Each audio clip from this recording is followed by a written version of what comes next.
ఏపీలో పెట్టుబడుల ఆకర్షణ లక్ష్యంగా విశాఖలో ఏర్పాటు చేయబోతున్నటువంటి సదస్సుకి, అంతర్జాతీయ సదస్సుకి సింగపూర్ ప్రభుత్వాన్ని ఆహ్వానించారు ఏపీ సీఎం చంద్రబాబు నాయుడు. దీనికోసం ఒక పెద్ద ప్లాన్ని ఆయన రెడీ చేసుకున్నట్టుగా కనిపిస్తుంది. సింగపూర్ పర్యటనలో భాగంగా సింగపూర్ మంత్రితో ఆయన భేటీ అయ్యారు. ఈ భేటీ సందర్భంగా గత ప్రభుత్వ హయాంలో రాజుకున్నటువంటి ఇబ్బందులు, ఎదురైనటువంటి సమస్యలు, వీటన్నిటిని పరిష్కరించడమే ధ్యేయంగా తన టూర్లో ఫోకస్ పెట్టుకున్నట్టుగా చంద్రబాబు నాయుడు అనౌన్స్ చేశారు. అలానే గతంలో ఉన్నటువంటి అనుభవాలు, అంటే సింగపూర్ను చూసి హైదరాబాద్లో రాత్రిపూట రోడ్లు, వీధులు క్లీన్ చేయడం అనేటువంటి, ఓడవడం అనేటువంటి ప్రక్రియను మొదలుపెట్టామన్న విషయాన్ని గుర్తు చేస్తూనే ఇప్పుడు సింగపూరు, ఆంధ్రప్రదేశ్ కలిసికట్టుగా గ్రీన్ ఎనర్జీ, అలానే మ్యానుఫ్యాక్చరింగ్ ఇండస్ట్రీస్, ముఖ్యంగా లాజిస్టిక్ హబ్స్, పోర్ట్ ఏరియాస్ డెవలప్మెంట్కి సంబంధించినటువంటి వాణిజ్య రంగాల్లో వ్యూహాత్మక భాగస్వామ్యం కావాల్సినటువంటి అవసరం ఉందని చెప్పని చంద్రబాబు నాయుడు సింగపూర్ ప్రభుత్వానికి విజ్ఞప్తి చేశారు. నవంబర్లో ఆంధ్రప్రదేశ్ ప్రభుత్వం ఒక భారీ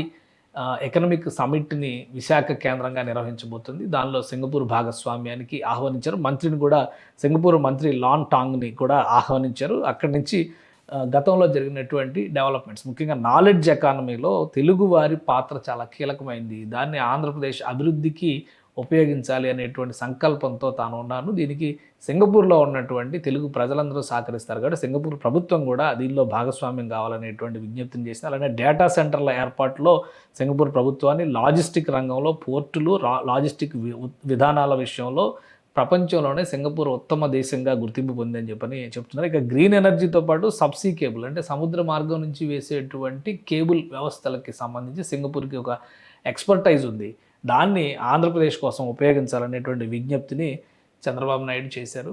సో రాబోయే రోజుల్లో సింగపూర్ని పూర్తి స్థాయిలో భాగస్వామ్యం, గతంలో కూడా మనం చూస్తే హైదరాబాద్లో సింగపూర్ టౌన్షిప్ అని కట్టారు. ఆ టౌన్షిప్ కట్టింది కూడా చంద్రబాబు నాయుడు గారు సింగపూర్ పర్యటన తర్వాత ఆ తరహా వ్యవస్థలను ఏర్పాటు చేయాలనేటువంటి ఆలోచనతోనే చేశారు. సో ఇప్పుడు కూడా అదే తరహాలో విద్యారంగం, మానవ వనరుల అభివృద్ధి, వివిధ శాఖలకు సంబంధించి, ముఖ్యంగా గ్రీన్ ఎనర్జీకి సంబంధించినవి, ఎకనామిక్ అఫైర్స్కి సంబంధించినటువంటి అంశాలపైన రెండు దేశాల మధ్య వ్యూహాత్మకమైనటువంటి చర్చలు జరిగినాయి. గతంలో జరిగినటువంటి ఒప్పందాల రద్దు విషయం కావచ్చు, అప్పుడు తలెత్తినటువంటి పరిణామాలు, ఆ రికార్డులన్నింటినీ కూడా సరిచేయడమే తన లక్ష్యం అని చెప్పని చంద్రబాబు నాయుడు చెప్తున్నారు.